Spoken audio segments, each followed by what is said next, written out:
Malaysia kini terpojok. Dalam situasi yang semakin panas, kabar mengejutkan datang dari sekutu-sekutu mereka. Inggris, Selandia Baru, dan Australia dikabarkan akan melepaskan tangan jika terjadi konfrontasi dengan Indonesia. Ketegangan di perbatasan semakin memuncak, namun tidak ada lagi jaminan dari negara-negara besar yang selama ini menjadi pendukung Malaysia. Guys, negara tetangga kita rupanya sudah kembang kempis, keteteran untuk bisa menghadapi Indonesia. Apalagi kedatangan kapal induk pertama Indonesia ini sangat menggemparkan negeri jiran. Bahkan ini tentara askar Malaysia sampai meratapi kapal-kapal tua mereka yang harus berhadapan dengan frigate-frigate baru dan buatan Eropa yang siap memperkuat Indonesia. Ada KRI Gajah Mada, itu dari Giuseppe Garibaldi ya, kapal induknya. Ada juga ini KRI baru buatan Italia, yaitu KRI Prabu Siliwangi, yang juga akan memperkuat laut Indonesia. Jadi persengketaan di Natuna, persengketaan di Ambala, teman-teman, di Nunukan bakal mudah diselesaikan kalau misalnya Pak Prabowo mau mencoba untuk menggunakan taktik ofensif. Kayak selama ini kita memang agak greget ya teman-teman, karena Indonesia dengan kekuatan sebesar ini, bahkan nomor 4 dunia kekuatan lautnya, tidak mengerahkan full power untuk mengintimidasi lawan, sehingga ya alhasil lawan itu berbuat sewenang-wenang, bahkan sampai menerobos batas wilayah kedaulatan NKRI. Hal ini tentu tidak bisa dibiarkan, dan Pak Prabowo melihat hal ini sebagai hal yang sangat berbahaya. Kalau misalnya suatu negara teman-teman tidak diakui kedaulatannya, tidak dihormati, maka hilang satu pilar bangsa tersebut. Karena itu Indonesia harus berdaulat, tidak hanya di darat, tidak juga di udara, tapi juga di laut. Kita harus berdaulat semua teman-teman, jangan sampai ada negara lain yang masuk seenak jidat tanpa kompromi, tanpa izin lewat ke Indonesia. Oke teman-teman, kita bakal tengok dulu ini negara tetangga kita minta tolong katanya ke ibunya ya. Itu memang negara pecahan dari Inggris ya, minta tolong kalau ada apa-apa ngadu ya, backingannya memang Inggris, Australia, Singapura ya, negara-negara pecahan Inggris. Oke teman-teman, tanpa panjang lebar kita langsung simak informasi selengkapnya. Malaysia kini terpojok. Dalam situasi yang semakin panas, kabar mengejutkan datang dari sekutu-sekutu mereka. Inggris, Selandia Baru, dan Australia dikabarkan akan melepaskan tangan jika terjadi konfrontasi dengan Indonesia. Ketegangan di perbatasan semakin memuncak, namun tidak ada lagi jaminan dari negara-negara besar yang selama ini menjadi pendukung Malaysia. Dalam skenario terburuk, Malaysia harus menghadapi ancaman tanpa bantuan dari sekutu-sekutunya. Indonesia, dengan kekuatan militer yang semakin kuat, siap menghadapi apapun demi mempertahankan kedaulatan. Apakah Malaysia akan bertahan atau justru akan merana tanpa dukungan internasional? Kita tunggu apakah krisis ini akan berkembang menjadi konflik yang lebih besar.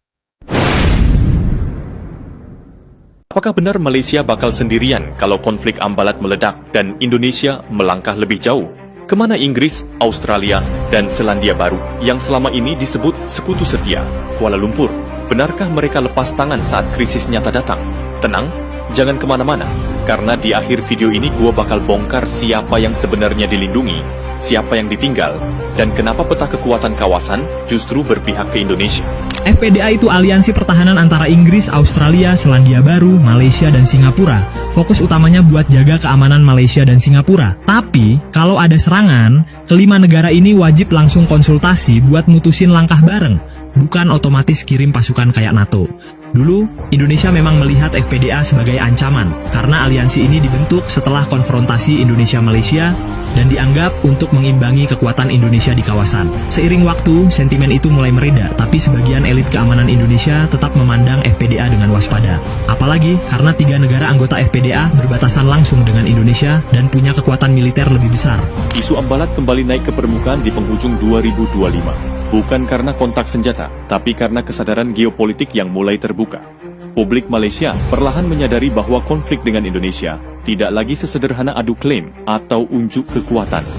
Lingkungan strategis kawasan sudah berubah, dan dukungan eksternal yang dulu dianggap pasti kini justru dipertanyakan, terutama dari negara-negara yang selama ini disebut sebagai sekutu lama Malaysia.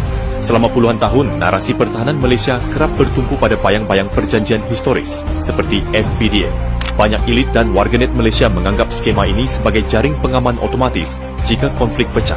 Padahal dalam praktik moden, FPDA lebih bersifat konsultatif dan latihan bersama, bukan fakta pertahanan kolektif. Tidak ada klausul wajib perang, apalagi jika konflik melibatkan sesama negara ASEAN seperti Indonesia. Di sisi lain, Inggris, Australia, dan Selandia Baru telah menggeser fokus strateginya. Inggris menarik komitmen militernya dari Asia Tenggara dan lebih menekankan stabilitas global serta perdagangan. Australia dan Selandia Baru memprioritaskan arsitektur keamanan Indo-Pasifik yang menempatkan Indonesia sebagai mitra kunci. Dalam peta ini, konflik terbuka Indonesia-Malaysia justru dianggap risiko, bukan kepentingan yang harus dibela. Kondisi ini membuat realitas pahit sulit dihindari Malaysia. Ketergantungan pada dukungan militer asing tidak lagi relevan di era sekarang. Sementara itu, Indonesia tampil lebih tenang dengan pendekatan diplomasi aktif, kehadiran militer terukur, dan penguatan posisi hukum. Perbedaan pendekatan inilah yang menjadi latar penting mengapa isu Ambalat hari ini lebih banyak dibicarakan di meja diplomasi, bukan di medan tempur. Pilihan dia dua, sama ada bertempur atau berunding. Dan kita ada argumen yang kuat, macam kata minyak dalam peta ni. Memang betul, walaupun minyak ini di dasar laut, dia masuk di kawasan Indonesia. Minyak dan gas dia bukan kawasan Malaysia. Kita kata dari segi kajian 1979 itu minyak banyak sebelah kita, tapi tak sebelah dia. Jadi kalau kita korek, itu kena dapat persetujuan dia, sebab minyak tu dia tak tunggu, dia tak ada sempadan di bawah dasar laut, dia pertikai. Jadi pilihan kita sebagai negara sahabat, runding lah, itu dia kedudukan kita, pertahankan kedudukan kita. Baik, kita tak compromise yang beluran. On record, we have not agreed. Belum ada apa-apa persetujuan dalam soal Laut Sulawesi ini. Itu sebabnya maka pada ketika rundingan bila masuk tajuk ini barulah dibawa. Sabah, baik, Malaysia sekarang pilih untuk berunding. Peristiwa penting mulai terlihat ketika pernyataan dan dokumen resmi menunjukkan tidak adanya komitmen militer otomatis dari FPDA jika Malaysia berkonflik dengan Indonesia. Fakta ini menyebar luas di media dan forum publik Malaysia, memicu perdebatan panas. Banyak yang baru sadar bahwa FPDA selama ini lebih sering dipakai sebagai simbol politik ketimbang jaminan perang, sehingga asumsi lama tentang sekutu pasti turun tangan mulai runtuh. Momentum makin kuat saat Inggris, Australia, dan Selandia Baru mempertegas fokus kebijakan luar negeri mereka. Tidak ada satupun sinyal kesiapan militer jika sengketa Ambalat berubah jadi konflik bersenjata. Pernyataan mereka konsisten, stabilitas kawasan dan hubungan dengan Indonesia lebih penting dibanding membela klaim sepihak. Di titik ini, publik Malaysia mulai melihat bahwa dukungan sekutu ternyata tidak sejalan dengan ekspektasi politik domestik. Di saat yang sama, Indonesia dan Malaysia justru menyepakati pengembangan bersama wilayah maritim sebagai langkah deeskalasi. Kesepakatan ini menjadi sinyal kuat bahwa jalur diplomasi lebih dipilih dibanding konfrontasi. Bagi pengamat, ini bukan sekadar kompromi, tapi bukti bahwa Malaysia membaca ulang posisinya. Tanpa jaminan dukungan militer eksternal, opsi keras justru berisiko memperlemah posisi tawar mereka sendiri. Tak ada, percayalah cakap aku, tak akan ada satu negara pun yang akan bantu kita secara rasmi dengan menghantar tentera mereka. Kalau ada pun, tentera-tentera sukarelawan daripada beberapa buah negara jiran. Itu pun dalam skala yang kecil dengan perlengkapan senjata yang tidak cukup. Turki atau negara Arab mungkin akan bantu, tapi bantuan mereka adalah dengan menjual senjata mereka dengan harga yang lebih murah. Tapi nak hantar tentera mereka berperang untuk kita, benda tu tak akan berlaku. Kerana mereka juga ada hubungan diplomatik dengan negara yang kita sedang berperang itu. Dan mereka juga kena jaga kepentingan mereka di negara-negara tersebut. Oh ya, kita ada FDPA. Cuba kaji elok-elok, apakah peranan sebenar FDPA? Kalau nak sedapkan anda, ya, memang akan ada tentera antarabangsa yang akan datang. Tapi itu hanyalah tentera pengaman PBB yang sama sekali tak boleh menembak. Majoriti negara hanya akan membuat kenyataan rasmi takziah dan seruan supaya peperangan dihentikan. Dampak peristiwa ini terasa hingga politik dalam negeri Malaysia. Politisi Sabah dan Sarawak mulai terbuka mengkritik narasi konfrontatif yang dianggap tidak realistis. Tekanan publik meningkat karena jarak antara retorika parlemen dan realitas geopolitik makin jelas. Peristiwa ini menandai titik balik penting. Ambalat tak lagi soal siapa paling keras bersuara, tapi siapa yang paling rasional membaca kekuatan dan keterbatasan. Secara geopolitik, lepas tangannya sekutu Malaysia menegaskan perubahan besar dalam peta kekuatan kawasan. Dunia kini bergerak ke arah stabilitas regional, bukan aliansi perang otomatis. FPDA lebih berfungsi sebagai forum konsultasi, bukan tameng militer.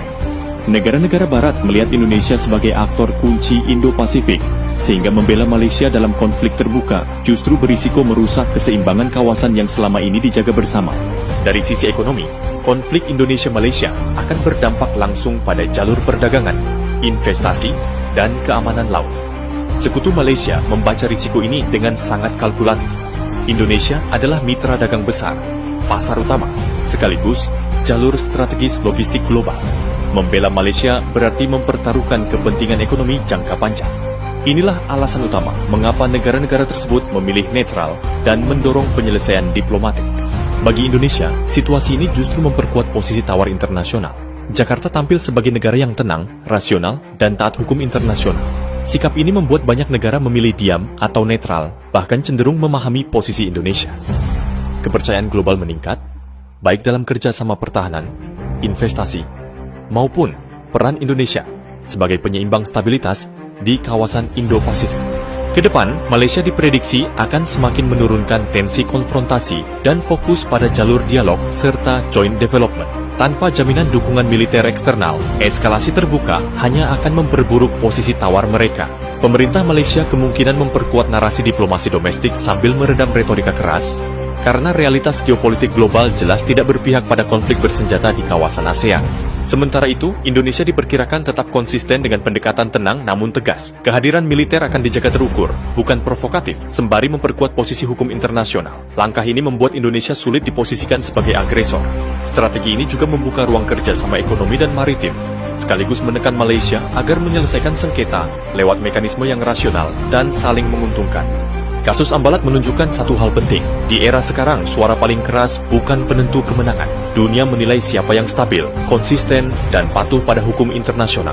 Indonesia membaca arah zaman dengan jernih, sementara Malaysia dipaksa beradaptasi dengan kenyataan baru. Ini bukan soal siapa lebih berani, tapi siapa yang paling paham cara bertahan dan menang tanpa perang. Nah, menurut lo sendiri, apakah Malaysia masih bisa mengandalkan sekutu lama di konflik berikutnya, atau justru harus sepenuhnya mengubah strategi? Tulis pendapat lo di kolom komentar, share video ini biar makin banyak yang melek geopolitik kawasan, dan jangan lupa subscribe supaya nggak ketinggalan analisis panas tapi berbasis data kayak gini.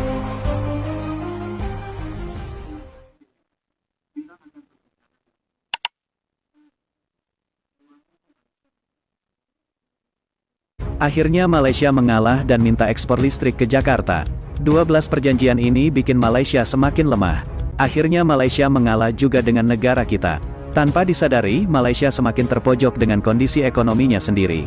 Malaysia sebagai negara yang sering mengejek ekonomi negara kita, kini harus menanggung malu, karena negara kita berada posisi yang sangat jauh di atas mereka. Listrik sebagai penerangan negara, kini dibutuhkan Malaysia. Siapa yang akan membantu? Tentunya kita sebagai tetangga tercinta. Indonesia akan kirimkan listrik lewat kabel bawah laut demi memenuhi tetangga kita tersayang itu. Konektivitas tanpa batas ini membuat Malaysia sangat bergantung pada Indonesia. Mimin jadi ingat dulu pada saat Malaysia menolak Gojek masuk ke negara mereka, dan mengatakan Indonesia miskin dan lain-lain. Kini mereka harus menelan ludah dalam-dalam, karena yang kini miskin negara sendiri. Udah dikatain miskin, ternyata sekarang butuh ke Indonesia, kalau Mimin sih malu. Eits, gak boleh seperti itu, karena perjanjian ini menguntungkan dua belah pihak, tapi tentunya kita lebih untung. Memang gaya Amerika dan Eropa yang tengil kadang harus kita pakai untuk menjadi negara maju. Lalu apa 12 perjanjian yang bikin geger se-Malaysia dan seisi ASEAN ini? Seberapa penting listrik Indonesia bagi kawasan ASEAN, terutama buat tetangga yang telah hina Indonesia itu? Dalam pertemuan 2 hari ASEAN Minister on Energy Meeting, Indonesia dan negara-negara lain di kawasan Asia Tenggara menandatangani 12 nota kesepahaman melalui The ASEAN Center for Energy. Kesepakatan yang paling menonjol adalah upaya pembentukan Indonesia, Malaysia Cross-Border Power Interconnection. Dengan potensi 18 interkoneksi lintas batas dan kapasitas kumulatif sekitar 33 gigawatt pada 2040, kedua negara ini berharap untuk meningkatkan efisiensi penggunaan energi dan keamanan energi bagi kedua pihak. Ini termasuk upaya untuk membangun interkoneksi bawah laut pertama di kawasan ini, antara Sumatera, Indonesia, dan Semenanjung Malaysia. Pada akhirnya Malaysia juga butuh Indonesia. Tapi kalau diingat-ingat kalau sedang menghina jadi lucu. Setelah menghina akhirnya butuh juga. Kedekatan antara Presiden Jokowi dan Perdana Menteri Anwar Ibrahim membawa keberkahan tersendiri bagi kedua negara. Di bawah kepemimpinan Ibrahim kini Indonesia dan Malaysia semakin dekat dan erat. Enggak kayak dulu-dulu yang sering cekcok dan bahkan sampai muncul katanya akan perang. Kembali ke topik, tidak dapat dipungkiri bahwa sektor energi memegang peranan penting dalam memastikan pertumbuhan ekonomi dan kestabilan di kawasan ASEAN. Kesepakatan yang dicapai dalam pertemuan AMEM 41 menggarisbawahi pentingnya kerjasama regional dalam menghadapi tantangan energi yang ada. Tentunya pentingnya Indonesia bagi kawasan ASEAN menjadi lebih terlihat. ASEAN tanpa Indonesia bagaikan taman tak berbunga, akan amburadul dan tidak akan stabil.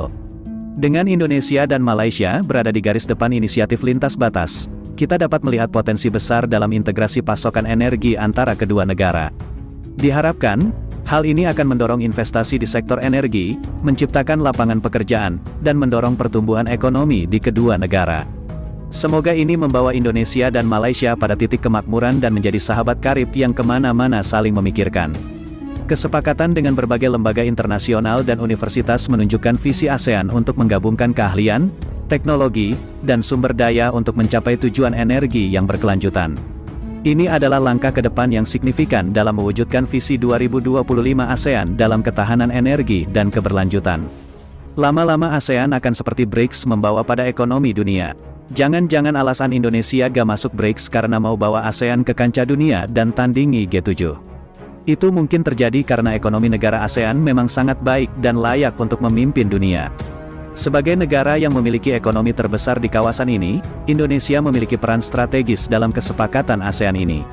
Kesepakatan ini dapat memberi Indonesia kesempatan untuk memimpin transformasi energi di kawasan ASEAN, memperkuat posisi geostrategisnya, dan mendukung agenda pembangunan berkelanjutan negara.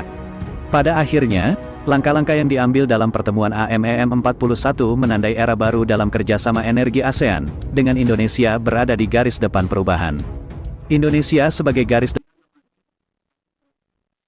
Ya, teman-teman, sudah kita simak informasi lengkap di mana ya Indonesia tidak hanya menghadapi satu musuh, tapi sampai 5 sekaligus, teman-teman.